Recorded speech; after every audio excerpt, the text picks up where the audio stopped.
Hello friends, good evening. आज मैं आपके सामने आया हूँ एक नया वीडियो लेकर के, जिसमें आप लोग पढ़ेंगे topic hormonal system. Hormonal system यानी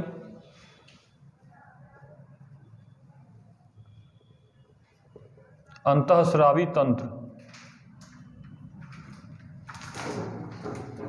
अंतःस्रावी तंत्र यानी hormonal system, endocrine system, body का एंडोक्राइन सिस्टम। हमारे शरीर में दो प्रकार की ग्रंथियां मुख्य रूप से होती हैं, तीसरा प्रकार भी एक होता है। पहली प्रकार की ग्रंथियां हैं बहिःस्रावी कहिए या बाह्यस्रावी ग्रंथियां, जिन्हें एक्सोक्राइन ग्लैंड्स कहते हैं। दूसरा प्रकार है एंडोक्राइन ग्लैंड्स यानी कि अंतःस्रावी ग्रंथियां। इन्हीं अंतःस्रावी ग्रंथियों द्वारा क्या निकलते हैं? हार्मोन्स। और हार्मोन्स को रासायनिक दूत या रासायनिक संदेशवाहक या केमिकल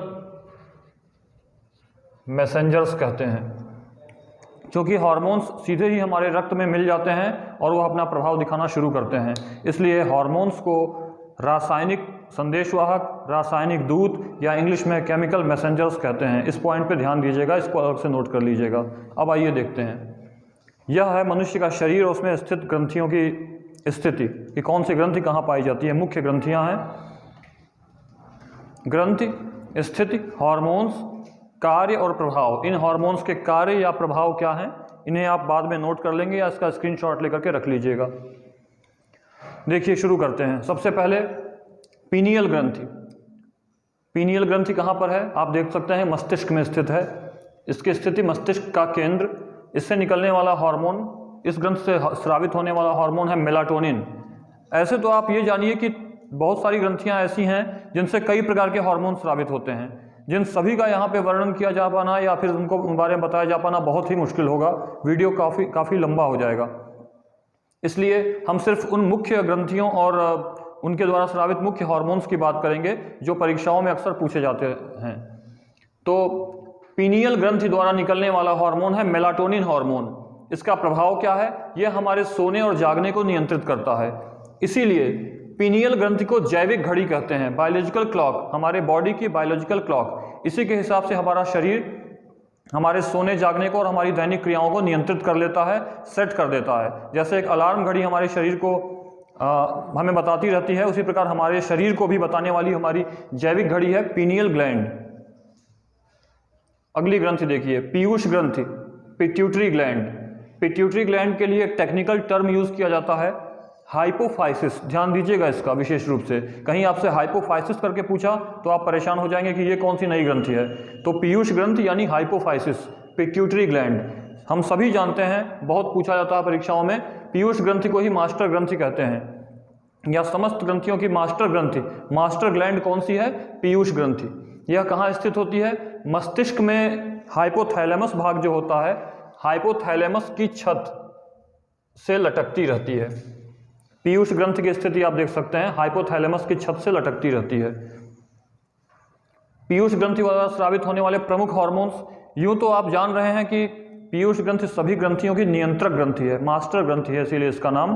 तो इससे तमाम सारे हार्मोन्स निकलते हैं। यह क्या कार्य करती है प्रमुख रूप से, कि किन ग्रंथियों से कब कब और कितनी मात्रा में हार्मोन्स निकलेंगे, अधिक निकलेंगे या कम निकलेंगे, इन सभी कार्यों को, इन सभी चीज़ों को नियंत्रित करने का कार्य है पीयूष ग्रंथि का। लेकिन प्रमुख हार्मोन्स और उनके कार्य देखते हैं। पीयूष ग्रंथि द्वारा निकलने वाला सबसे प्रमुख हार्मोन है वृद्धि hormones, growth hormones, GH for growth hormones. वृद्धि हार्मोन, नाम से ही स्पष्ट है इसका कार्य। अगर वृद्धि हार्मोन की कमी हो जाएगी तो मनुष्य में बौनापन आ जाएगा, और अगर वृद्धि हार्मोन्स की अधिकता हो जाएगी तो भीमातिकायता, भीमकाय शरीर हो जाएगा। बौना होना आप समझ रहे हैं, छोटा होना अलग बात है। बौना मतलब सामान्य से काफ़ी छोटा। उसी प्रकार से बड़ा होना, लंबा होना एक अलग बात है। लेकिन भीमातिकायता क्या है? असामान्य रूप से बड़ा हो जाना, जो कि बहुत अजीब लगता है। इसको कहते हैं भीमातिकायता। बौनापन ड्वार्फिज्म, भीमातिकायता जिगैंटिज्म। दूसरा हार्मोन है TSH, thyroid stimulating hormone, thyroid stimulating hormone, thyroid को स्टिमुलेट करने वाला यानी उद्दीपित करने वाला हार्मोन। नाम से ही स्पष्ट है इसका काम। थायराइड की सक्रियता, थायराइड ग्रंथि कितनी सक्रिय होगी, यही हार्मोन निर्धारित करता है। पीयूष ग्रंथ से निकलने वाला तीसरा प्रमुख हार्मोन है LH, ल्यूटिनाइजिंग हार्मोन। इसका नाम है ल्यूटिनाइजिंग हार्मोन। यह क्या नियंत्रित करता है? टेस्टोस्टेरॉन का स्रावण। टेस्टोस्टेरॉन के बारे में हम आगे पढ़ेंगे।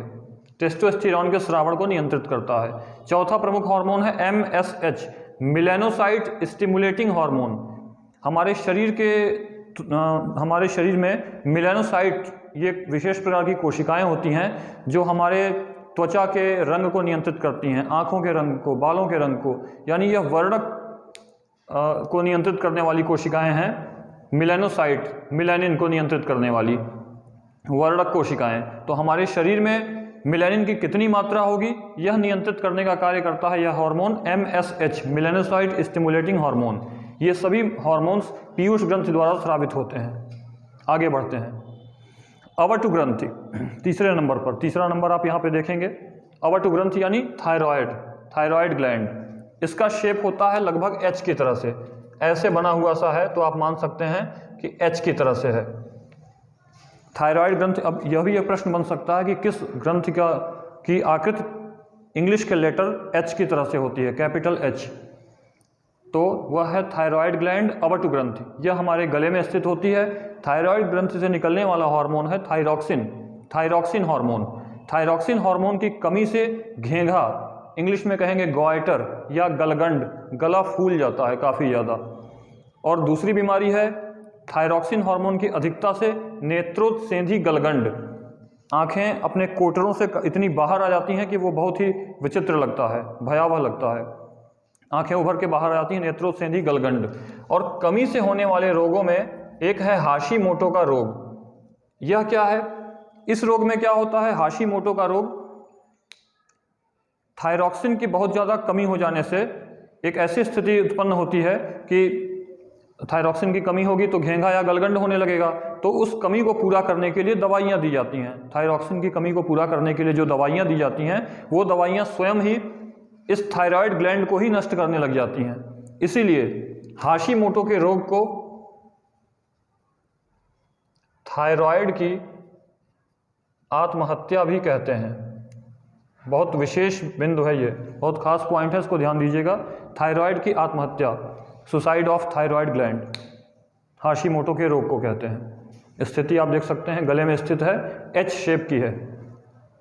अगली ग्रंथि है चौथे नंबर की परा अवटु ग्रंथि, इंग्लिश में कहेंगे पैराथायरॉयड ग्लैंड। यह थायराइड पर ही स्थित होती है। यहाँ आप बिंदुओं के रूप में देख सकते हैं चारों कोनों पर। ये जो H होता है, H के चारों कॉर्नर पे परा अवटु ग्रंथियाँ होती हैं, थायराइड पर स्थित होती हैं। इनसे स्रावित होने वाला हार्मोन है पैराथॉर्मोन, जिसे कॉलिप का हार्मोन कहते हैं, कॉलिप्स हार्मोन। इस हार्मोन की कमी से शरीर में जकड़न, ऐंठन, जिसे टिटैनी कहेंगे, एक विशेष प्रकार का टिटैनी है, और विकृत व कमजोर हड्डियां, पैराथायरॉइड। अगली ग्रंथि है थाइमस। इसकी स्थिति आप देखिए, यहाँ पर हमारी विंड पाइप होती है जिसको ट्रैकिया कहते हैं, श्वास नाल, वहीं उसी के नीचे स्थित होती है यह थाइमस ग्लैंड। यह सिर्फ शिशुओं में पाई जाती है। तो यहाँ से एक प्रश्न बनता है, कौन सी ग्रंथि है जो मनुष्यों में सिर्फ शिशुओं में पाई जाती है या शैशवावस्था में पाई जाती है? बड़े होने पर, वयस्क होने पर यह छोटी होते होते धीरे धीरे विलुप्त हो जाती है। तो यह ग्रंथि है थाइमस ग्रंथि। यह ट्रैकिया, श्वास नाल पर स्थित होती है। इससे स्रावित होने वाले हार्मोन का नाम है थाइमोसिन हार्मोन। इसका कार्य क्या है? यह हमारे प्रतिरक्षा तंत्र को सक्रिय रखता है। हमारे प्रतिरक्षा तंत्र की सक्रियता के लिए जिम्मेदार हार्मोन है यह। बड़े होने पर यह विलुप्त हो जाती है ग्रंथि थाइमस। छठे नंबर पर आप देखेंगे अधिवृक्क ग्रंथियां। यह हमारे दोनों वृक्क हैं, किडनी और किडनी पर स्थित, किडनी के ऊपरी सिरे पर स्थित ग्रंथियां अधिवृक्क। अधि का अर्थ होता है ऊपर, वृक्क के ऊपर, इसलिए अधिवृक्क। इंग्लिश में देखिए रेनल यानी रिलेटेड टू किडनी, किडनी। एडरीनल, एडरीनल यानी रीनल के ऊपर, यानी किडनीज के ऊपर अधिवृक्क ग्रंथियां। यह हमारे किडनी यानी वृक्कों पर स्थित होती हैं। वृक्क को गुर्दा भी कहते हैं। इनसे निकलने वाले मुख्य हार्मोन्स में है एड्रेनालिन, जिसे आपातकालीन हार्मोन कहते हैं। यह प्रश्न परीक्षाओं में बहुत पूछा जाता है।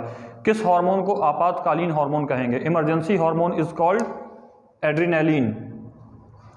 एड्रेनालिन हार्मोन का टारगेट ऑर्गन होता है ह्यूमन हार्ट। यह सीधे हमारे हृदय स्पंदन दर को बढ़ा देता है। तो जब हमारे हृदय की धड़कन बढ़ जाएगी तो हमारे शरीर में अधिक मात्रा में रक्त का प्रवाह तेजी से होने लगेगा।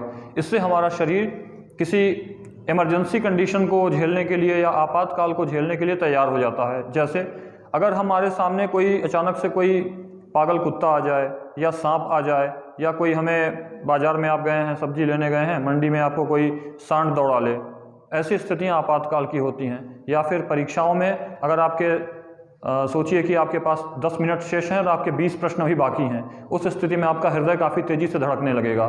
तो उस समय आपके शरीर को उस स्थिति से लड़ने के लिए तैयार करने वाला जो हार्मोन है, उस हार्मोन को कहते हैं एड्रेनालिन हार्मोन।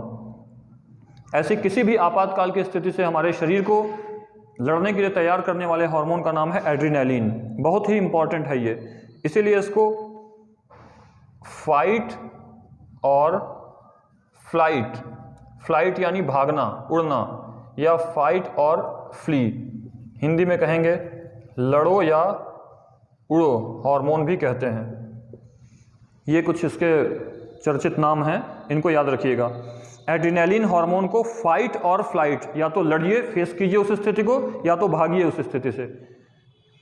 तो यह था एड्रेनालिन हार्मोन। अधिवृक्क ग्रंथि एड्रिनल से ही निकलने वाले अन्य हार्मोन्स हैं ग्लूकोकॉर्टिकॉइड्स और मिनरलोकॉर्टिकॉइड्स। ग्लूकोकॉर्टिकॉइड्स का कार्य है कार्बोहाइड्रेट, प्रोटीन्स और वसा यानी लिपिड्स का उपापचय करना, मेटाबॉलिज्म। अगर ग्लूकोकॉर्टिकॉइड्स सही ढंग से स्रावित नहीं होंगे तो कार्बोहाइड्रेट, प्रोटीन और वसा के उपापचय में गड़बड़ी हो जाएगी। इसी तरह से मिनरलोकॉर्टिकॉइड्स जो हैं, यह हमारे वृक्कों में जो जरूरी खनिज लवण होते हैं, आवश्यक खनिज लवण, उनके पुनरावशोषण को नियंत्रित करते हैं। तो अगर मिनरलोकॉर्टिकॉइड्स की कमी होती है तो वृक्कों द्वारा होने वाले पुनरावशोषण में दिक्कत आएगी। अधिवृक्क ग्रंथियां ये हैं। अब आप देखेंगे अग्न्याशय, पैंक्रियाज, जो हमारे अगली ग्रंथि है अग्न्याशय पैंक्रियाज। यह छोटी आंत के पास स्थित होती है और भोजन के पाचन में छोटी आंत की सहायता करती है। इससे निकलने वाले दो प्रमुख हार्मोन्स हैं इंसुलिन और सोमैटोस्टैटिन। सोमैटोस्टैटिन हमारे शरीर के वृद्धि को नियंत्रित करता है, लेकिन परीक्षाओं में पूछा जाने वाला प्रमुख हार्मोन है इंसुलिन।